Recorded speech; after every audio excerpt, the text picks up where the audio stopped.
Just not a whole lot of sunshine, no matter where you look on this Tuesday here at the noon hour. That's a live look outside of Television City, just about the same side here over 7th and Rangeline. That's a live look from Joplin. See, little blue sky just above those low-lying clouds right there, but at the same point in time, looks darker right now than even what we had earlier this morning when it actually was raining. 74 degrees is where we stand. We'll dive into our wind numbers here in a second, and as you can tell, the barometer continuing to fall throughout our morning. Now, while we didn't see any rain, and whether it be at the mothership or at 7th and Rangeline, that is not the case throughout portions of southwest Missouri, where it has been consistent heavy rain working its way up from the Arkansas-Missouri border and just a little bit hanging on there in the corner of Delaware County in northeast Oklahoma. But this heavier rain that we see indicated in the yellow there, running from Bentonville down to Fayetteville, this will continue to make its way up to the north into southwest Missouri. We're looking a little bit right there on the McDonald County, Newton County line. We have not picked up any lightning. As a matter of fact, we can go back. Closest lightning strikes we've seen, got to get up to the far northwest and then south of Wichita. That's the only lightning that we've been picking up all morning long. Now, as we transition and talk about how much rain has fallen, it didn't hardly have any blue yesterday, but remember, this is a 48-hour accumulation.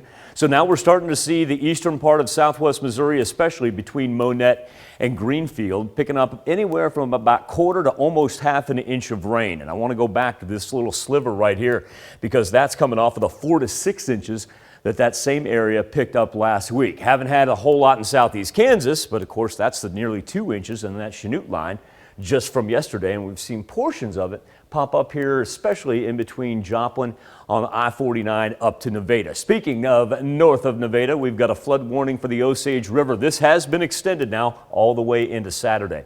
Flood levels about 23 feet right now, sitting close to 27 feet. So 4 feet difference right there. Should crest about tomorrow night, then begin to head back down, but that's on top of the additional rain that we're going to have coming at us on Wednesday and Thursday. Now let's talk temperatures and let's talk wind. Very, very mild. Can't beat it. Mid-70s. Almost nice when you walk outside. But we've seen these wind arrows pick up a little bit now, pushing into the 10 to 15, if not 15 to 20 mile an hour as far as the gusts go. But same point in time, Lisa's coming in from the south. That gives us a very, very mild temperatures. And the heat dome, as we were talking about yesterday, is now pushed almost to the eastern portion of the Great Lakes. So it's going to be everybody down this way that's going to have way above normal temperatures for this time of May. And just right down here gets much, much more mild. And we don't see a whole lot of thunderstorm activity just on the bottom half of it like we did yesterday. But we know we've got additional thunderstorms are coming, and they're coming for us here later tonight. After the rain out of the south begins to move out, then we turn our attention out to the west here. Just about sunset, it begins to formulate. Not as widespread as what we were anticipating there, but still, that's packing a pretty good punch with some lightning and thunder, and then dropping down through southwest Missouri before finally clearing out there on Wednesday. When we look at the severe thunderstorm risk map, you can tell how it does lessen in intensity as it moves to the east. Now we turn our attention to Thursday, because that's going to be a little bit of a different story. As this thing rolls in time for Thursday morning, that's packing widespread heavy rain, thunder, and lightning, and also the possibility of some high winds, as that is going to be the one day that we anticipate updating the severe thunderstorm risk map multiple times. No kidding. Yeah. We'll be looking at that for sure. Thursday is one we're going to keep our eyes on.